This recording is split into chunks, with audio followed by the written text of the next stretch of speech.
মঙ্গলবার হলো হনুমানজির বার, আর সেই জন্যে আমি আর আমার মা চলে গেলাম আজ কাকিনাড়া মাদ্রাল হনুমান মন্দিরে পুজো দিতে। সত্যি কথা বলতে কি, এই মন্দিরের প্রচলন বেশ কিছু মাস ধরে খুব বেশি শোনা যাচ্ছিল, তাই শ্যামনগর থেকে কাকিনাড়া ট্রেন ধরে পৌঁছিয়ে গেছি আমরা দুজনেই পুজো দিতে। মন্দির প্রাঙ্গণটা যেমন সুন্দর তেমন সুন্দর হচ্ছে বাবার মুখ। সত্যি কথা বলতে কি, এই মন্দিরে আসার পর আমি বাবার মূর্তিটা দেখেই স্তম্ভিত হয়ে গেছি। এত সুন্দর, এত জাগ্রত এই মন্দির জানা ছিল না। অনেক সুন্দরভাবে সাজানো গোছানো আর খুব পরিপাটি করে পুজো দেওয়া হয়েছে। আমরাও লাইনে দাঁড়িয়ে পড়েছি। আসলে মন্দিরটা নিচের দিকে, আর এই মন্দির প্রাঙ্গণের পাশ দিয়ে যে সিঁড়িটা গেছে সেই সিঁড়ি থেকে নেমে তোমাদেরকে লাইন করে পুজো দিতে হবে। খুবই ভালো লাগলো, মনটা শান্ত হয়ে গেল পুজো দিয়ে।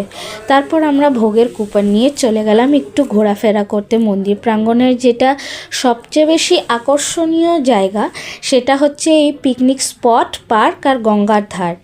এখানে নিজেরাই এনারা চাষবাস করেন, সেটা ফুলের হোক বা সবজি। আর তার থেকে কিছুটা এগোলে পরেই তোমরা পেয়ে যাবে গঙ্গার ধার।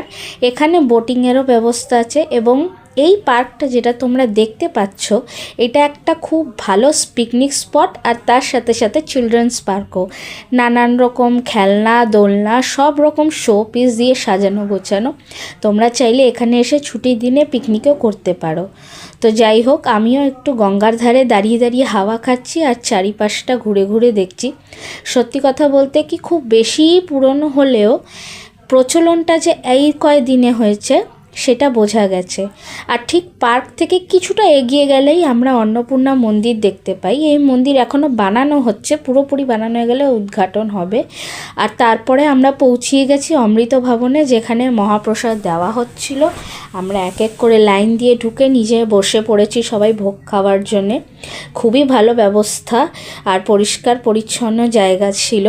আর একে একে আমাদেরকে ভোগে দেওয়া হলো খিচুড়ি, 5 রকম ভাজা, ফুলকপির তরকারি, চাটনি, পায়েস। এখানে অন্নভোগ বাকি দিনে দেওয়া হয়।